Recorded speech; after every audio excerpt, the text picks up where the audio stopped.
पिछले 4 वीडियोस में हमने देखा USA Russia deal, China factor, global sentiment और इंडिया एंगल। आज आखिरी सवाल बचता है, अब करना क्या है? सोना चांदी में मौका है या ये गिरावट एक ट्रैप है? आज हम इमोशंस नहीं लॉजिक से इसकी आंसर को डिस्कवर करेंगे। इन्वेस्टर्स सबसे ज़्यादा यही गलती करता है। सबसे बड़ी गलती क्या होती है? न्यूज़ देखकर डिसीजन लेना, प्राइस देखकर डर जाना और दूसरों की बाइंग देखकर फोमो में आना। मार्केट में पैसा जल्दी चलने से नहीं, समझ से चलता है। इसीलिए पहले क्लियर करते हैं ट्रैप क्या होता है और अपॉर्चुनिटी क्या होती है। तो ट्रैप क्या होता है? जब गिरावट के पीछे कारण कमजोर हो, जैसे रूमर्स, हेडलाइंस और temporary profit booking, short term dollar spike. इन सिचुएशंस में प्राइस गिरता है, डर फैलता है, रिटेल्स बेच देता है और बड़े खिलाड़ी क्वाइटली बाई करते रहते हैं। इसे कहते हैं इमोशन ट्रैप। और अपॉर्चुनिटी क्या होती है? अब अपॉर्चुनिटी को समझते हैं। जब डिमांड स्ट्रक्चर इंटेक्ट हो, जब सप्लाई टाइट हो और जब गिरावट न्यूज़ ड्राइवन हो, फंडामेंटल्स ड्राइवन नहीं। गोल्ड और सिल्वर दोनों में अभी यही स्थिति दिखती है।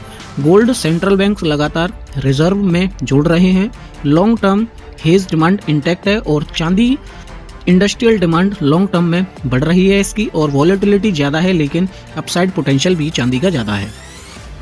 गिरावट अकेली अपॉर्चुनिटी नहीं बनती, लेकिन स्ट्रक्चर इंटेक्ट हो तो गिरावट एंट्री बन जाती है।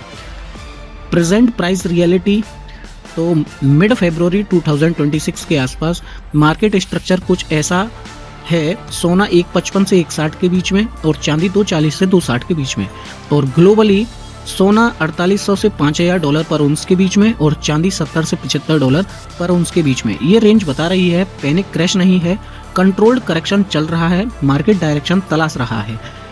अब कौन क्या करे? ज्वेलरी बायर धीरे धीरे खरीदें, एक साथ लंप सम मत डालिए। गिरावट को टाइमिंग टूल की तरह यूज करें। और लॉन्ग टर्म इन्वेस्टर्स सोने को पोर्टफोलियो प्रोटेक्शन के लिए खरीदें और ग्रेजुअल एक्यूमुलेशन बेस्ट रहेगा इसके लिए।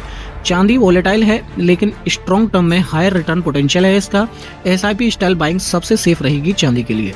शॉर्ट टर्म ट्रेडर जो एमसीएक्स और फ्यूचर्स से ट्रेड्स करते रहते हैं, हाई रिस्क जोन रहता है इनका। स्ट्रिक्ट स्टॉप लॉस फॉलो करें, न्यूज से नहीं प्राइस एक्शन से ट्रेड करना चाहिए। और वॉलेटिलिटी फ्रेंड भी है, एनिमी भी हो सकता है जो चांदी है। सोचिए, गोल्ड छाता है और चांदी मोटरसाइकिल। बारिश आए या ना आए, छाता साथ रखने से मन शांत रहता है, पर मोटरसाइकिल कभी तेज दौड़ती है, कभी फिसलती है। दोनों की जरूरत है, बस इस्तेमाल समझदारी से करना आना चाहिए। आगे का रास्ता क्या है? मार्केट अब किस चीज पर नजर रखेगा? यूएस इंटरेस्ट रेट डायरेक्शंस पर, चाइना डिमांड रिवाइवल पर और जियोपॉलिटिकल क्लैरिटी पर, डॉलर स्टेबिलिटी। इनमें से 2-3 फैक्टर्स भी पॉजिटिव हुए तो सोना और चांदी दोनों में स्ट्रॉन्ग डायरेक्शनल मूव दिख सकता है।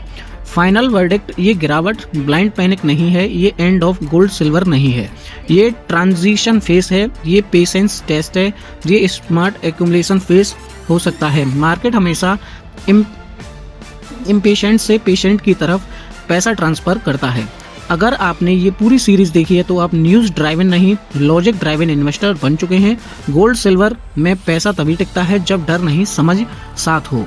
तो कमेंट में लिखिए, आप गोल्ड को सेफली मानते हैं या चांदी को एक opportunity. Like, share and subscribe. Series यहीं खत्म होती है और अंडरस्टैंडिंग यहीं शुरू होती है।